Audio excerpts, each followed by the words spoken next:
बिस्मिल्लाहिर्रहमानिर्रहीम। दोस्तों, इंग्लिश सीखने के सिलसिले में ये हम लोगों का चौथा वीडियो है। मैं हूँ इंतखाब उमर। अगर आप कोई काम करना चाहते हैं और किसी को बताना चाहते हैं कि मैं ये काम करना चाहता हूँ, तो उसे इंग्लिश में, जैसे मैं बात करना चाहता हूँ, मैं नौकरी तलाश करना चाहता हूँ, तो हम लोग ऐसी सूरत में वांट टू का इस्तेमाल करेंगे। उसके बाद वर्ब की पहली शक्ल लगा देंगे। वर्ब मतलब वर्ब की पहली शक्ल। जैसे मैं बात करना चाहता हूँ, आई वॉन्ट टू टॉक। मैं नौकरी तलाश करना चाहता हूँ, I want to search for a job. मैं कुछ खाने का ऑर्डर देना चाहता हूँ, I want to order some food. मैं उससे शादी करना चाहता हूँ, I want to marry her. वह गाना सुनना चाहता हूँ, I want to listen to that song. Listen के साथ टू का इस्तेमाल होता है।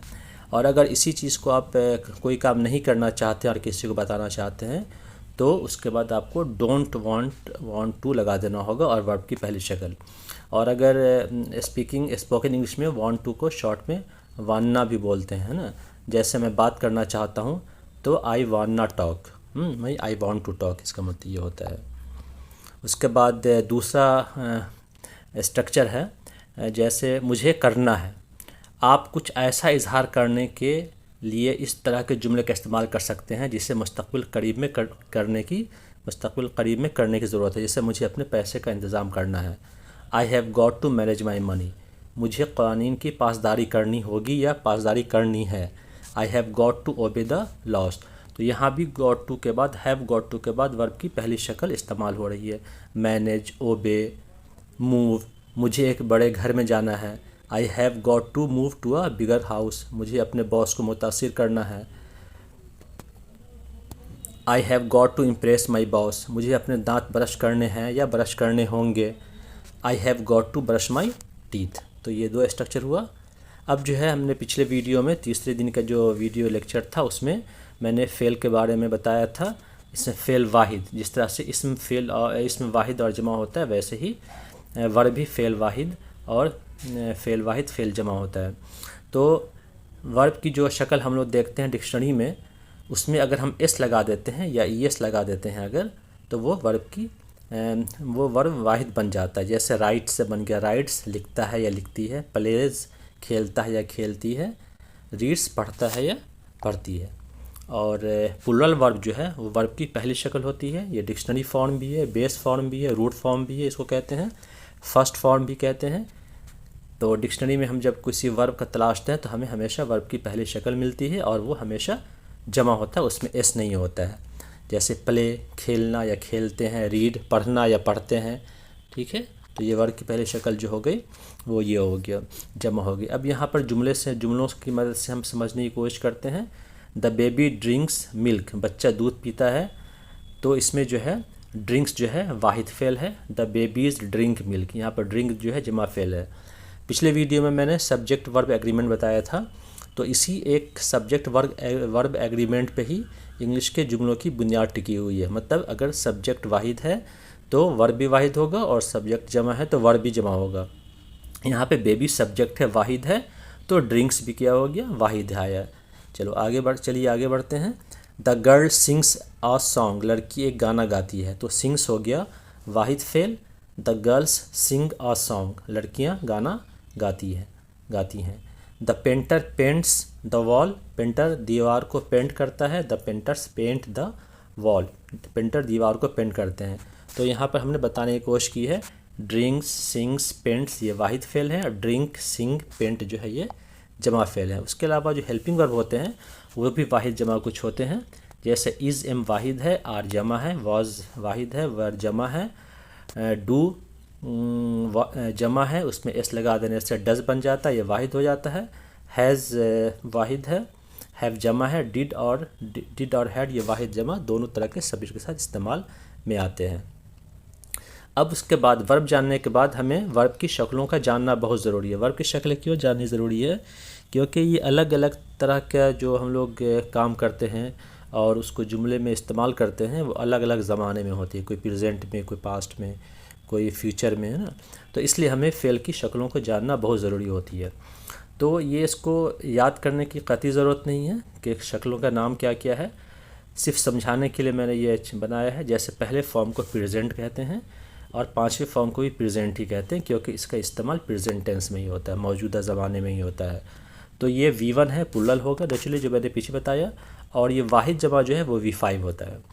उसके बाद दूसरी शक्ल जो हमेशा माजी में इस्तेमाल होती है उसको पास्ट फॉर्म कहते हैं, सेकंड फॉर्म कहते हैं, या शॉर्ट में V2 कहते हैं। उसके बाद तीसरी फॉर्म जो है पास्ट पार्टिसिपल में है, ये प्रेजेंट में भी होता है, पास्ट में भी होता है। और ये जो चौथी फॉर्म है जिसको प्रेजेंट पार्टिसिपल या V4 फॉर्म कहते हैं या ING फॉर्म कहते हैं, ये जो है कंटिन्यूअस टेंस में इस्तेमाल होगा। तो यहाँ पे हम देखते हैं सिट कैसे हमें इसे याद करना है। Sit sat sat, cut cut cut, dig dug dug, play played played, fold folded folded. यहाँ पे मैंने इसका मीनिंग लिख दिया, इसको आप लोग देख लीजिएगा। और इस तरह से ये तीनों फॉर्म है, इसे जहन में रखना होगा। चलिए उसके बाद एक और यहाँ पे स्ट्रक्चर है। ये जुमला किसी को बताता है कि आप क्या करने में दिलचस्पी रखते हैं। ये एक जिस्मानी, ज़हनी या ज़बानी कार्रवाई हो सकती है। जैसे मान लीजिए कि आपके जहन में है कि हमें कोई काम करनी है, इस काम में मैं सदर से दिलचस्पी रखते हैं। जैसे मैं सदर से मिलना चाहूँगा, तो इस तरह के जुमलों को हम लोग शुरू करेंगे वुड लाइक से। तो यहाँ पर चूँकि मैं है तो यहाँ पर आई होगा, आई वुड लाइक टू। तो यहाँ पर टू के बाद फिर वर्ब की पहली शक्ल ही लगेगी, I would like to meet. Meet मतलब मिलना होता है, किन से मिलना चाहूँगा, सदर से, द प्रेसिडेंट। मैं डॉक्टर बनना चाहूँगा, तो पहले आई रखेंगे। मैं बनना चाहूँगा तो वुड लाइक टू, चाहूँगा बनना का बिकम होता है, होना, I would like to become. उसके बाद क्या बनना चाहते हैं वो बिल्कुल आखिर में रखिएगा इसको। मैं मश्क करना चाहूँगा, तो मैं चाहूँगा आई वुड लाइक टू, क्या चाहूँगा, मश्क करना, practice. I would like to practice. मैं आपका शुक्रिया अदा करना चाहूँगा, I would like to thank you. तो यहाँ भी सेम चीज़ है, मैं चाहूँगा, आई वुड लाइक टू, क्या चाहूँगा, शुक्रिया अदा करना, किसका, आपका, यू। उर्दू में जो होती है, मैंने पिछले वीडियो में कहा था कि जो इंग्लिश और उर्दू के जुमले में एक वाज़ेह फ़र्क है, वो क्या है कि इंग्लिश में, उर्दू में फ़ेल हमेशा वर्ब के आखिर में आएगा, जबकि इंग्लिश में ऐसी बात नहीं है। इंग्लिश में देखिए यहाँ वर्ब यहाँ भी आ रहा है, यहाँ भी आ रहा है। बहरहाल तो ये एक स्ट्रक्चर है जो बहुत ही आसान है, इसको बोलना भी आसान है। अच्छा, फ़ेल की जो शक्लें होती हैं वो हम लोग देख लेते हैं एक दफ़ा फिर। से, सेड, सेड, इसलिए इसकी बहुत ही अहमियत है। Hope, hoped, hoped, want, wanted, wanted, be, was, were, been, see, saw, seen, do, did, done, go, went, gone, cut, cut, cut. यहाँ पर हम लोग देख रहे हैं कि ये जो पहला जो से आया है, से माने कहना होता है,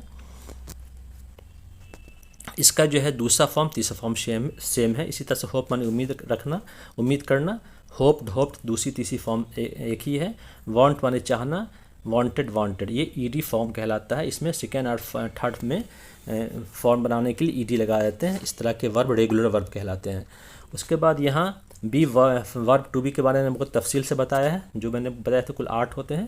तो इसमें ये दूसरी शक्ल वाज, वेयर है और तीसरी शक्ल बिन है। सौ, see, saw, seen, do, did, done, इसमें तीनों शक्लें जो हैं बिल्कुल क्या है, अलग है। इसी तरह से गो, वेंट, गॉन, इसमें भी तीनों शक्लें अलग हैं।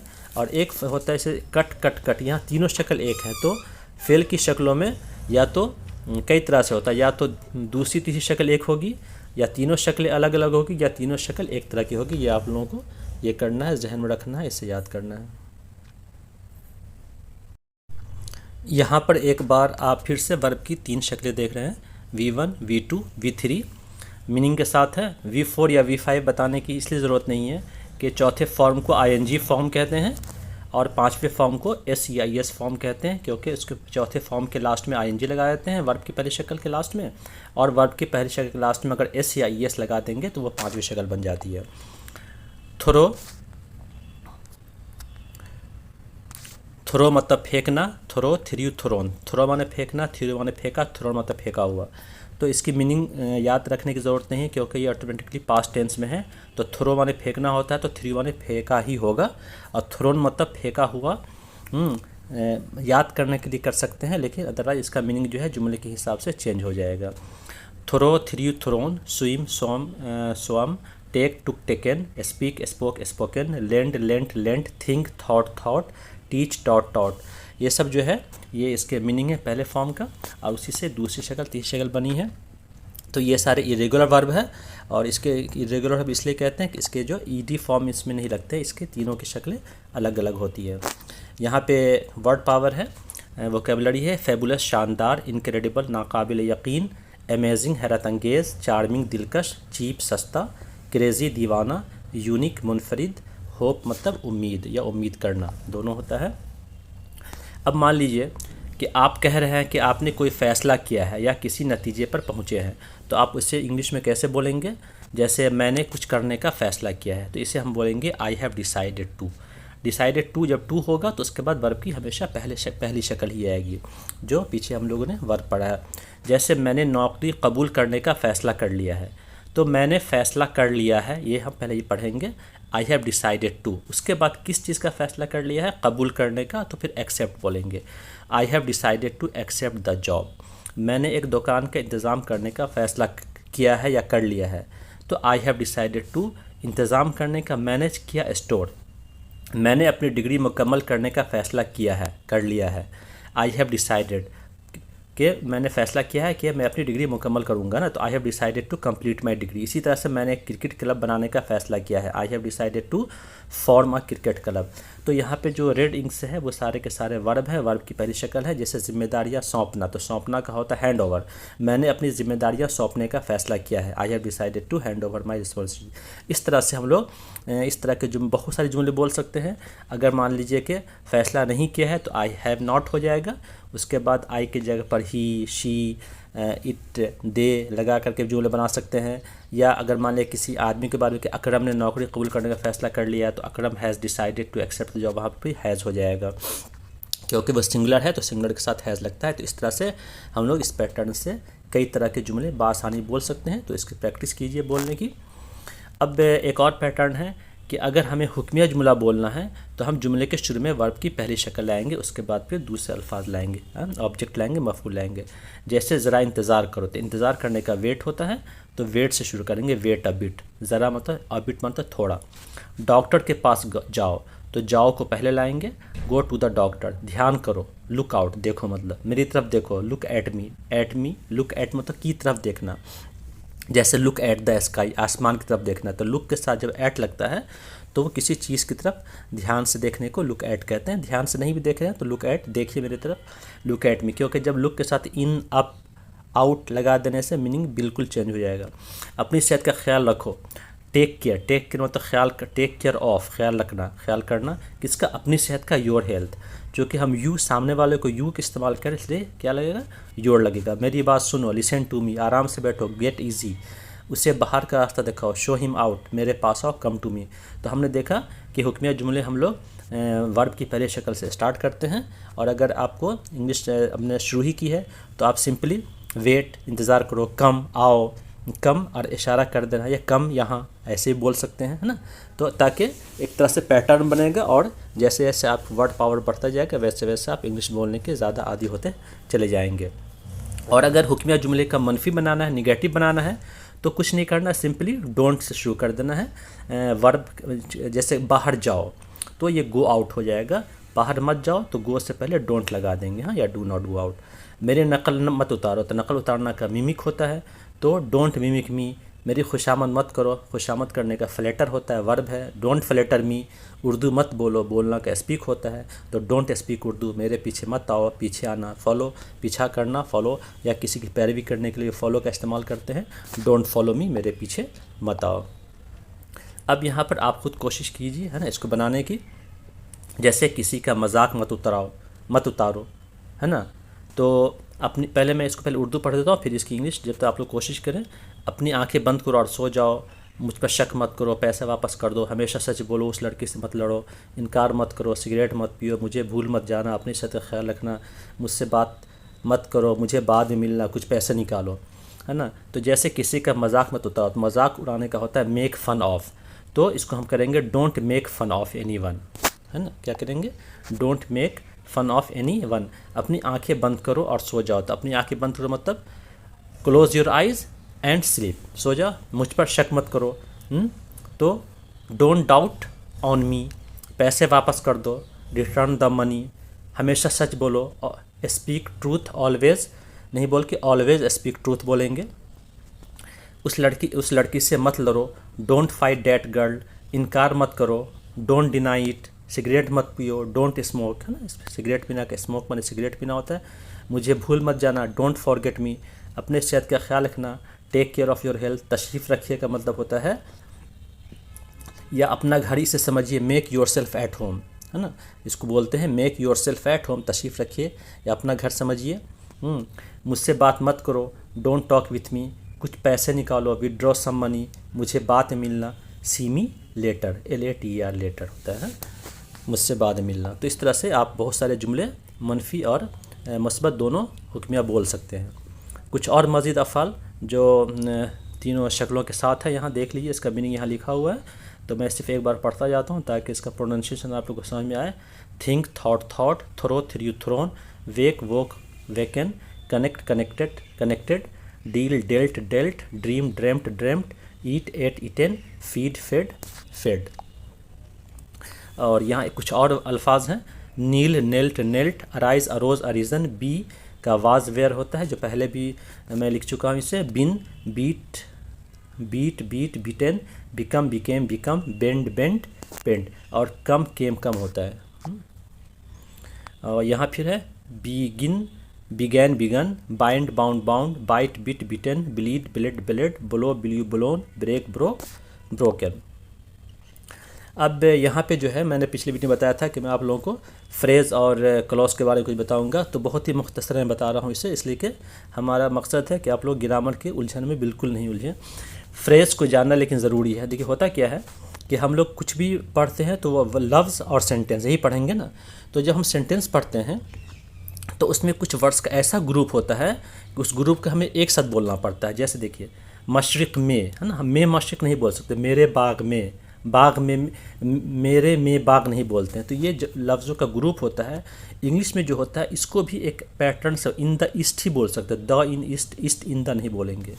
तो अल्फाज का ऐसा ग्रुप, एक्चुअली फ्रेज़ को जो है मुरक्कब नाक़िस कहते हैं, मतलब ये मुरक्कब तो होता है अल्फाज का लेकिन ये नाक़िस होता है। और एक चीज़ ध्यान रखना है कि फ्रेज़ और आगे हम अगले स्लाइड में क्लॉज बताएंगे, दोनों जुमले का जुज़्व होता है, हिस्सा होता है। तो अल्फाज का ऐसा ग्रोह जो कुछ माने रखता हो लेकिन मुकम्मल माने ना रखता हो, उससे मुरक्कब नाक़िस कहते हैं। होता क्या है, इसमें फ़ेल नहीं होता है लेकिन फ़ाइल हो सकता है, नहीं भी हो सकता है। जैसे देखिए अब आसानी से समझ जाएंगे आप लोग, इन द ईस्ट मशरिक़ में, या इन द वेस्ट पश्चिम में, मगरिब में, इन माई गार्डन मेरे बाग में, एन ओल्ड वुमन एक बूढ़ी औरत, ऑन द टेबल मेज़ में, इन द गार्डन बाग में। इसी तरह से बहुत सारे जुमले जो 3 4 5 6 लफ्ज़ होते हैं एक साथ होते हैं और वो फ्रेज़ कहलाते हैं। ठीक है, इसमें मीनिंग जैसा मीनिंग है वैसे इसका माना आता है। और इसके बरक्स क्लॉज क्या होता है, जिसे मुरक्कब ताम कहते हैं ना। ताम का वैसे उर्दू में लफ्ज़ी माने मुकम्मल के होते हैं। तो यहाँ मुकम्मल का मतलब ये है कि एक मुकम्मल जुमला होता है लेकिन वो कंप्लीट जुमला उस सेंस में नहीं होता कि उस जुमले में और जुमले होते हैं। अल्फाज का वो मजमुआ जिसमें एक फ़ाइल और एक फ़ेल तो होता है, फिर भी वो मुकम्मल जुमला नहीं होता बल्कि जुमले का जुज़्व होता है, उसे मुरक्कब ताम कहते हैं। जैसे he can not remember what happened, उसे याद नहीं कि क्या हुआ था। देखिए ये क्या है कि ये एक्चुअली कॉम्प्लेक्स सेंटेंस है। ही कैन नॉट रिमेंबर एक सेंटेंस यहाँ है, व्हाट हैपेंड एक सेंटेंस यहाँ है। इसमें भी सब्जेक्ट और वर्ब है, ही, रिमेंबर, ये व्हाट हैपेंड। लेकिन अगर हम सिर्फ व्हाट हैपेंड बोलें तो ये जुमला मुकम्मल नहीं होता, मतलब मीनिंग जो है मुकम्मल हमें समझ में नहीं आ रहा है। तो इसमें जो है ये क्लॉज हो गया। क्लॉज में फ़ेल और फ़ाइल दोनों होगा और फ्रेज़ में फ़ेल फ़ाइल नाम की कोई चीज़ नहीं होती। ये जस्ट जुमले का कुछ ग्रुप होता है जो नाक़िस होता है लेकिन वो एक माना रखता है। ठीक है, और ये भी एक माना रखता है, जुमला भी होता है लेकिन जुमले का एक हिस्सा होता है। इसी तरह से this is the boy who is very intelligent, ये वो लड़का है हु इज़ वेरी इंटेलिजेंट जो बहुत ज़हीन है, ये तुम्हारा क्या हो, आपका क्या हो गया, ये क्लॉज हो गया। ठीक है, चलिए इंग्लिश में जुमला बनाने का आसान तरीका जो है वो सबसे पहले जो हमने शुरू में बताया था आप लोगों को कि सब्जेक्ट के बाद वर्ब रख दीजिए, सिंपलेस्ट फॉर्म है। उसके बाद आगे कुछ और अल्फाज लिखना है, आप एक उसमें ऑब्जेक्ट जोड़ दीजिए। जैसे मैं स्कूल जाता हूँ, आई मैं जाता हूँ, मैं गो, उर्दू में जो वर्ब है जाता हूँ उसको आप इंग्लिश में बीच में रखते हैं, मतलब सब्जेक्ट के बाद रखते हैं। I go to a school, we play cricket, you write a letter, है ना। एक्चुअली ये प्रेजेंट इंडेफिनिट का जुमला है जो हम लोग आगे पढ़ेंगे। अब जो पीछे मैंने पैटर्न बताया है उसको यहाँ देखिए। उसने गाना गाया तो उसने का शी होगा, ये नॉमिनेटिव केस में है तो शी ही इस्तेमाल करेंगे, उसने हो भले ही, हर नहीं लिखेंगे। उसने गाना गाया, अब उसके बाद गाया, गाया का सेकेंड फॉर्म रखेंगे, सैंग हो जाएगा। क्या गाया? गाना, तो आ सॉन्ग। उसने गाना गाया, शी सैंग ए सॉन्ग। वो लोग ख़त लिखते हैं, कैसे लिखेंगे हम लोग? पहले सब्जेक्ट लिखेंगे, दे लिखते हैं राइट, उसके बाद क्या लिखते हैं? ऑब्जेक्ट मफूल letter, they write a letter. उसने पियानो बजाया, बजाना का यहाँ पे प्ले होता है, प्ले माने खेलना भी होता है, प्ले माने कोई सारंगी को इंस्ट्रूमेंट बजाना। उसने पियानो बजाया, शी प्लेड पियानो। मैं दरवाज़ा बंद कर रहा हूँ, I am closing the door. वो गेंद पकड़ता है, ही कैचेस द बॉल। अब आप खुद कोशिश कीजिए। मैं इंग्लिश सीखता हूँ, मैंने एक फ़िल्म देखी, मैं उसे पसंद करता हूँ, तुम इंग्लिश सीखते हो। इसमें ये जो ग्रीन से ये सब्जेक्ट है आपका, और ये जो रेड से है ये अफ़ाल है, फ़ेल है। जैसे सीखना का लर्न होता है, देखना का सी होता है, पसंद करना का लाइक होता है, सीखना का लर्न होता है, खेलना का प्ले होता है, पढ़ना का पढ़ता है, पढ़ना का रीड होता है, तो पढ़ता है रीड्स हो जाएगा। खेल रहे हैं, प्ले आर प्लेइंग हो जाएगा। इसी आता है कम। तो इस तरह से इस जुमले को आप लोग कोशिश कीजिए, बनाइए, इंशाल्लाह बहुत आसानी से बन जाएगा। अब देखिए यहाँ पे जुमले का 3 पैटर्न। एक जुमला इसमें हैज़ हैव का इस्तेमाल हुआ है, इसका लफ्ज़ी माना होता है चुका है। अगर हैड आ जाएगा तो चुका था, या शैल हैव है तो चुका होगा। जैसे अगर हमें ये बोलना है वो अपने इम्तहान में पास हो गई है, तो हम बोलेंगे she has got through her test. मैंने उसका नुकसान पूरा कर दिया है, I have made up his loss. Made up माने होता है जिसको हम लोग कहते हैं लॉस मेकअप कर देना। मेक से सेकेंड फॉर्म मेड बन गया, यानी थर्ड फॉर्म है ये, तो मेकअप से मेड अप हो गया। आई have made up his loss, मैंने उसका नुकसान पूरा कर दिया है। वो मर चुका था, ही हैड डाइड। मैं उस मकान को तामीर कर चुका हूँ, I shall have built this house by that time. उस वक्त तक, यहाँ आगे हम जुमला जोड़ सकते हैं। मैंने कुछ नहीं किया, आई हैवेंट डन एनीथिंग, सब कुछ हो चुका था। All this has had happened, चूँकि पास्ट टेंस है। हैज़ है प्रेजेंट में होता है, हैड जो है पास्ट में होता है, और शैल हैव जो है फ्यूचर में होता है। वो वापस आ चुका है, ही हैज़ कम बैक। तो ये छोटे छोटे जुमले हैं, एक जुमले से 2 जुमला, 3 जुमला, 4 जुमला, 5 जुमला, इस तरह से 10 जुमला आप लोग प्रैक्टिस करेंगे। जितनी ज़्यादा प्रैक्टिस करेंगे इंग्लिश उतनी फ्लुएंसी आप लोगों की बढ़ती जाएगी। अब हम लोग जब वर्ब पढ़ रहे हैं तो वर्ब जो है बग़ैर मददगार वर्ब पढ़े हमारा वर्ब मुकम्मल नहीं होगा, इसलिए यहाँ पर हम लोग हेल्पिंग वर्ब के बारे में जानना चाहेंगे। जैसा कि माने से ज़ाहिर हो रहा है, ये हेल्पिंग वर्ब मदद के लिए इस्तेमाल होते हैं। तो हेल्पिंग वर्ब को इंग्लिश में ऑक्सिलरी वर्ब कहते हैं। तो ये मदद किसकी करते हैं? ये मेन वर्ब ही करते हैं, जो हम पीछे वर्ब की पहली शक्ल, दूसरी शक्ल, तीसरी शक्ल, गो, वेंट, गॉन, कम, केम, कम, ये सब पढ़ चुके हैं, उसकी मदद करते हैं। आप अब तक ये जान चुके हैं कि इंग्लिश में कोई भी जुमला वर्ब के बगैर नहीं बनता है। ये मददगार वर्ब मेन वर्ब के अलग अलग शक्लों में पहले आकर अलग अलग ज़माना की तश्कील करते हैं। होता क्या है कि ऐसे मैं पढ़ रहा हूँ तो आई एम रीडिंग, लेकिन अगर यहाँ पर मैं पढ़ रहा था तो रीडिंग के पहले ये जो एम जो है वाज बन जाएगा, तो ये पास्ट टेंस बन जाएगा। मेन वर्ब में कोई तब्दीली नहीं आई, हेल्पिंग वर्ब में तब्दीली आकर के सीधे जुमला प्रेजेंट से पास्ट हो गया। तो ये कितना इंपॉर्टेंट है इसका अंदाज़ा आप लोग लगा सकते हैं। ज़्यादातर जुमलों में मेन वर्ब के अलावा हमें हेल्पिंग वर्ब की ज़रूरत पड़ती है, तब जाकर मेन वर्ब क्या होता है? मुकम्मल होता है। ठीक है, मेन वर्ब की यहाँ पर एक लिस्ट है, ये मुकम्मल लिस्ट है जो आप यहाँ देख रहे हैं, आपके स्क्रीन पे है। इसमें जो है मैंने इसको बाइफरकेट कर दिया अलग अलग नाम से। जैसे verb to be, verb to के बारे में मैंने बहुत डिटेल से पीछे बताया था, am, is, are, was, were, be, been, being. इसी तरह से वर्ब टू हैव होता है, हैज़, हैव, हैड इसमें आते हैं। वर्ब टू डू होता है, इसमें डू, डिड, डन, डज आते हैं। उसके अलावा कुछ मॉडल वर्ब हैं। ठीक है, होता क्या है कि मॉडल वर्ब जो है यहाँ पर जितने भी वर्ब हैं ये हेल्पिंग वर्ब हैं और ये मेन वर्ब के साथ आएंगे। ध्यान रखिएगा इस चीज़ का ख़ास ध्यान। यहाँ तक कि कैन जो है वो भी मेन वर्ब के साथ आएगा। जैसे मैं जा सकता हूँ, आई कैन गो, तुम जा सकते हो, यू मे गो, तो मे के साथ गो के पहले ये मे का इस्तेमाल हुआ है। मैंने खाना खा लिया है, आई हैव ईटेन, हैव का इस्तेमाल हुआ ईटेन से पहले। तो ये सारे हैं। इसमें कुछ कुछ चीज़ें हैं जैसे एम, ये मीनिंग से भी आप लोग समझ जाएंगे। एम इज़ जो है प्रेजेंट टेंस में है, एम वाहिद है, इज़ वाहिद है, आर प्रेजेंट टेंस में है, ये जमा है। वाज जो है पास्ट टेंस में है, वाहिद है। वेयर जो है पास्ट टेंस में है, जमा है। हैज़ प्रेजेंट टेंस में है, वाहिद है। हैव प्रेजेंट टेंस में है, जमा है। हैड पास्ट टेंस में है, जमा भी है, वाहिद भी है। डू जो है प्रेजेंट टेंस में है, जमा है। डज प्रेजेंट टेंस में है, वाहिद है। डिड पास्ट टेंस में है, वाहिद भी है, जमा भी है। डन जो है पास्ट पार्टिसिपल फॉर्म है। ठीक है। अब देखिए हेल्पिंग वर्ब हम लोग कहाँ का इस्तेमाल करते हैं, बिल्कुल शॉर्ट में हम लोग जब टेंस पढ़ेंगे तो उसमें हम लोग 12 टेंस होते हैं। तो उसमें हर टेंस 3 टेंस होते हैं, 3 ज़माना होता है, मौजूदा, फिर उसके बाद गुज़रा हुआ, माजी और आने वाला मुस्तक़बिल, और सब में 4 तरह से हम लोग जुमले बोलते हैं। तो 4 4 8 और 4 12, उन 12 में जो 10 होते हैं सेंटेंस उसको में 12 में 2 छोड़ दें, सिंपल प्रेजेंट और सिंपल पास्ट टेंस, इसको छोड़ के तमाम 10 टेंस में हेल्पिंग वर्ब इस्तेमाल होता है। उसके अलावा जब हम ये 12 टेंस या उसके अलावा और भी जितने टेंस है उसका या जुमले हैं उसका निगेटिव बनाएंगे तो हमें हेल्पिंग वर्ब लगाना ही होगा। कोई क्वेश्चन जुमला बनाएंगे, सवाल जुमला बनाएंगे, उसमें हमें हेल्पिंग वर्ब लगाना होगा। उसके बाद इम्पेरेटिव सेंटेंस जिसको कमांड कहते हैं, और उसका इजहार करने वाले जुमले बनाएंगे। पैसिव वॉइस बनाएंगे सेंटेंस। पैसिव वॉइस क्या कहते हैं कि जब फाइल कोई काम करता नहीं है उस पर जब काम होता है तो उस जुमले को पैसिव वॉइस कहते हैं। तो यहाँ पर फाइल का डेफिनेशन थोड़ा सा डिफरेंट हो जाता है। हम लोग ये पढ़ते आए थे फाइल काम करता है, फाइल पर काम होता भी है, तो उस जुमले बनाने के लिए भी ये हेल्पिंग वर्ब होगा ही होगा, उसके बगैर हेल्पिंग वर्ब बन ही नहीं सकता है। अच्छा, अब देखिए यहाँ से हम बताना शुरू करते हैं।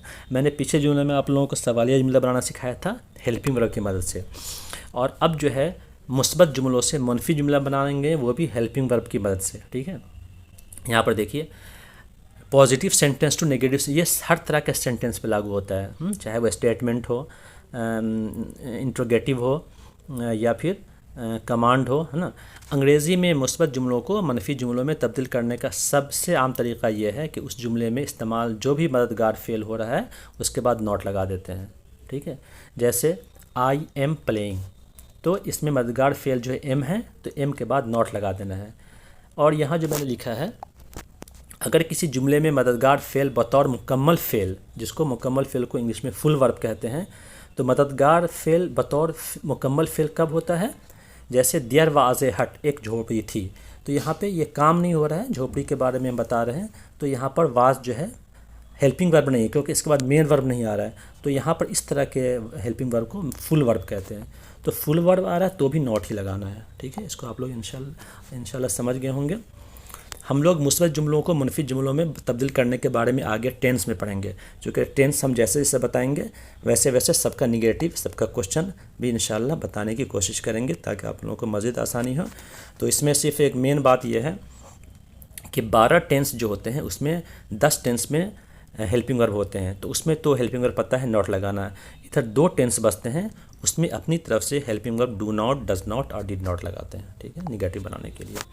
चलिए, यहाँ पे एक और स्ट्रक्चर आ गया है, subject plus verb to be, उसके बाद वर्ब की तीसरी शक्ल, जैसे कुर्सी टूट गई है ना, the chair has been broken, घड़ियों को ठीक कर दिया गया है, the clocks have been mended, कलम टूट गया है, the pen has been broken. यहाँ पे टूटना का ब्रोकन ब्रेक होता है, ब्रेक से तीसरी शक्ल है ब्रोकन। गाड़ी फ़रोख्त हो चुकी है, the car has been sold.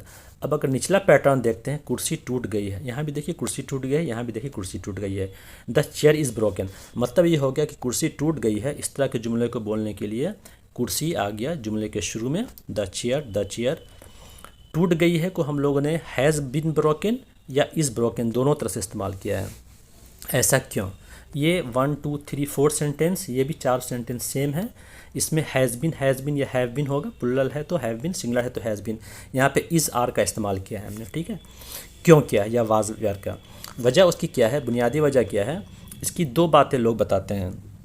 पहली चीज़ तो ये है कि जैसे मान लीजिए कि यहाँ पर द चेयर इज़ ब्रोकन, कुर्सी टूट गई है, इस जुमले का मतलब ये हो गया कि कुर्सी टूटी हुई है, हम किसी को बता रहे हैं कि कुर्सी टूट गई है, हमें कुछ भी मतलब नहीं है कैसे टूटी। ठीक है, आधी से टूटा, किसी ने तोड़ दिया, किसी ने पटक के तोड़ दिया। लेकिन the chair has been broken, कुर्सी टूट गई है का हम ये बताना चाह रहे हैं कि इसको किसी ने तोड़ा है। ठीक है, और ये गलत बात है, तो ये चीज़ हम बताना चाह रहे हैं। दूसरी चीज़ क्या है कि अगर कोई चीज़ एक बार होता है, पहली बार, तो उसके चेयर इज़ ब्रोकन कह सकते हैं, और अगर बार बार वो हो रहा है, दूसरी बार टूट गई है, तो the chair has been broken ये भी कहते हैं। लेकिन ये जो मैंने पहले बताया है वो ज़्यादा सही है कि अगर हमें कुर्सी के टूटने को सिर्फ समझाना है, बताना है, तो चेयर इज़ ब्रोकन करेंगे, और ये बताना है कि किसी ने तोड़ा है इसको, तो हम उसका नाम नहीं ले रहे हैं, चूँकि हमें पता ही नहीं किसने तोड़ा है, तो हम बोलेंगे कुर्सी टूट गई है, तो सब्जेक्ट पहले लाएंगे। ये पैसिव वॉइस का एक शानदार मिसाल है।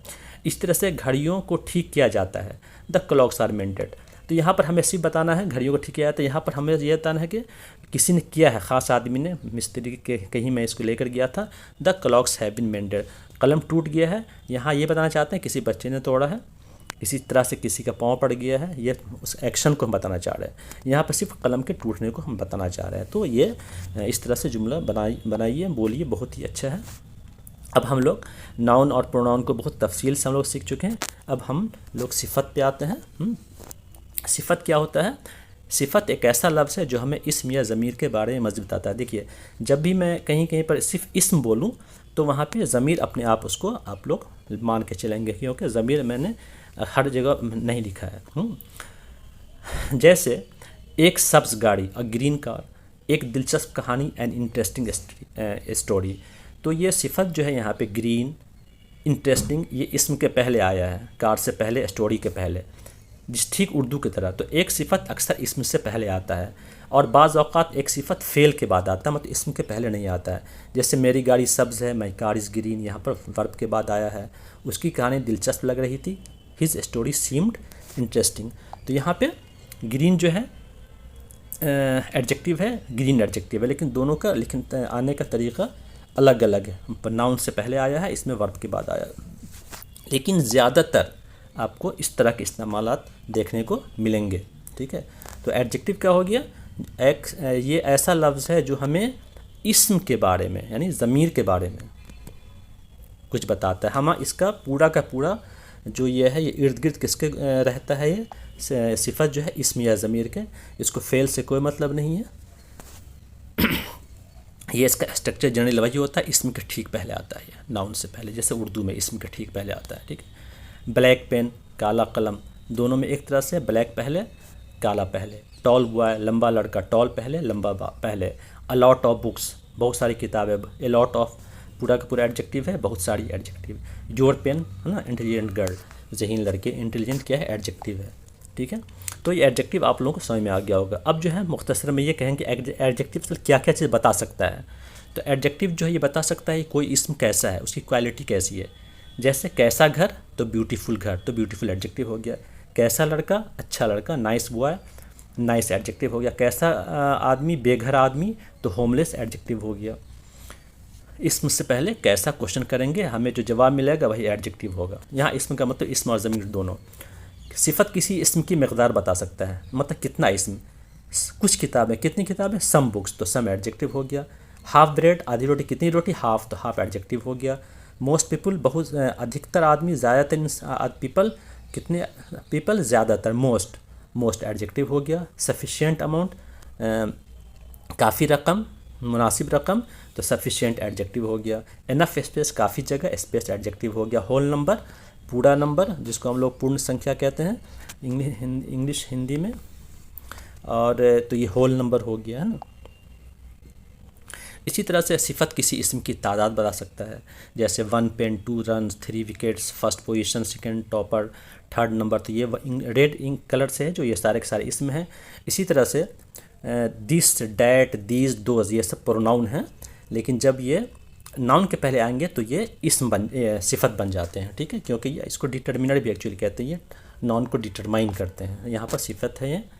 इसी तरह से सवालिया अल्फाज में भी अगर इस्म के पहले कुछ सवालिया लफ्ज़, जो मैंने WH ग्रुप बताया था आप लोगों को, तो वो आ करके यहाँ वो भी इंट्रोगेटिव एडजेक्टिव कहलाते हैं, सिफ़त का काम करते हैं। जैसे मुझे कौन सी किताब पढ़नी चाहिए, तो कौन सी किताब, किताब हो गया इस्म, कौन सी हो गया सिफ़त। विच बुक, वो लोग कौन सी ज़बान, कौन सी ज़बान। व्हाट लैंग्वेज, किसके कलम। हुज पेन्स, उसके बाद ये वर्ब लगाएंगे, उसके बाद क्वेश्चन मार्क लगा के सेंटेंस हो जाएगा मुकम्मल। ठीक है, उसके अलावा पीछे मैंने आप लोगों को जब सिफ़त इज़ाफ़ी बताया था, इसम की ज़मीर की हालत इज़ाफ़ी, तो उसमें एक सिफ़त इज़ाफ़ी आया था ना, पॉजेसिव एडजेक्टिव। माई, माइन आया था, याद है। योर, योर्स आया था। हिज आया था। तो इसमें my, your, his, her, its, their जो है ये इसम के ठीक पहले आते हैं और ये एडजेक्टिव हो जाते हैं यहाँ पे, है ना। इनको पॉजेसिव एडजेक्टिव कहते हैं। तो इस तरह से एडजेक्टिव इसमें हम जो देख रहे हैं ये इसमें से ठीक पहले इनका इस्तेमाल हुआ है। यहाँ पे हम एक नई चीज़ बता रहे हैं आप लोगों को, सम एडवर्ब्स, कुछ मुतल्लिक़ फ़ेल। अभी मैंने एडवर्ब बताया नहीं है, सिर्फ इसको जहन रखिए। ऑलवेज़ माने हमेशा, ऑफन माने अक्सर, नेवर कभी नहीं, यूजुअली आमतौर से, समटाइम्स कभी कभी। जैसे मेरे पास मेरी मेज़ पर एक रूलर होता है, ठीक है, मेरी मेज़ पर इसको हम छोड़ देते हैं, ठीक, ऑन माई डेस्क छोड़ देते हैं। मेरे पास हमेशा एक रूलर होता है, तो हम मेरे पास एक रूलर है तो आई हैव ए रूलर होता है। अगर इसी में हम हमेशा बोल देंगे तो ऑलवेज़ जो है ये हैव के पहले आ जाएगा। आई ऑलवेज़ हैव ए रूलर, कहाँ, ऑन माई डेस्क, अपने डेस्क पे। ये ऑन माई डेस्क जो है पहले ही बोल सकते हैं, on my desk I always have A ruler. इसी तरह से मेरे पास अमूमन मेज़ पर कलम होता है, सब में हम मेज़ पर है, तो अमूमन का क्या हो जाएगा, usually. I usually have a pain on my desk. मेरे पास कभी भी मेज़ पर खाने के लिए कुछ नहीं होता, तो कभी कुछ नहीं होता उसके लिए नेवर होता है। I never have something to eat on my desk. मेरी मेज़ पर हमेशा एक किताब होती है, I always have a book on my desk. मेरी मेज़ पर अक्सर गिलास होता है, आई ऑफन हैव ए गिलास ऑन माई डेस्क। तो ये एडवर्ब से मुतालिक एक झलक है एडवर्ब की। तो इस तरह से जुमला आप लोग बोलने की कोशिश कर सकते हैं। अब कुछ अल्फाज का मीनिंग सीखते हैं।